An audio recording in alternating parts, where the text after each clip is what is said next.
በጠዋቱ እንደጀ ሰላማን ሰላማት ቅዱስ ቤተክርስቲያንን ሄድኩ። ከዛ ምን አሉ መሰለሽ ትምህርት ወንጌልን ሲያስተምሩ በዚህ አዲስ ዓመት አሮጌውን አስወግዳችሁ አዲስ ልብስ ልበሱ። አቤት አቤት እና ማይሆንሽ አዲስ ልብስ ልለብሰው አሮጌዎችን ደግሞ ለጥራና ተቻለ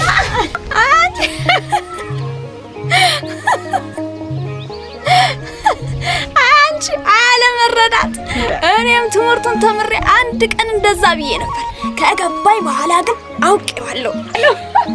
ደህና ነው። አይቼ ማቅናት ቢጤናት አይደል ደህና።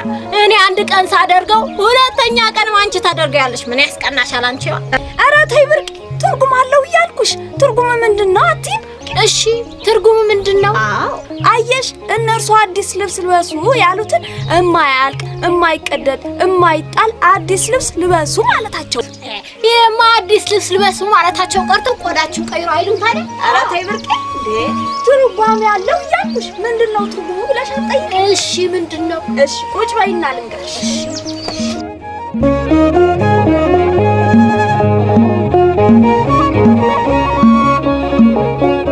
አየሽ አሮጌውን አስወግዳችሁ አዲስ ልብስ ልበሱ ያሉትን አሮጌው ያሉት የቀድሞ ማንነታችን ክፋቱ፣ ርኩሰቱ፣ ቂም በቀል፣ ዝሙት፣ ስካር፣ ውሸት፣ ሐሜት የተባሉ የሥጋ ፍሬዎችን አስወግዳችሁ አዲስ ልብስ ልበሱ ያሉት ደግሞ ንጽህና፣ ቅድስና፣ ትህትና፣ በጎነት፣ ቸርነት፣ ፍቅር የተባሉ የነፍስ ፍሬዎች ልበሱ ማለታቸው ነው።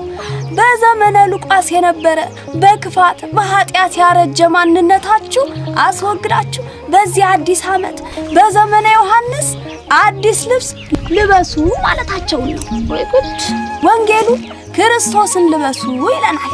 ክርስቶስ ይለበሳል። ኧረ አንቺ የዋምን ነው። አዎ ክርስቶስን ልበሱ ማለቱ ክርስቶስ ንጹህ ነውና ንጹሃን ሁኑ፣ ክርስቶስ ትሁት ነውና ትሁታን ሁኑ፣ ክርስቶስ ቅዱስ ነውና ቅዱሳን ሁኑ ማለቱ ነው። ስንቶች ቃል ብቻ ይዘው ጠፍተዋል። ቃል ይገድላል፣ ትርጉም ያድናል ሲባል አልሰማሽ? ኧረ እውነትሽ ነው። እኔ እኮ ቤት ቸኩዬ ቃል ብቻ ይዤ ትምህርት ወንጌል ሳልጨርስ ነው የመጣሁት። ታዲያ ልክ አልሰራሽ እንዴ?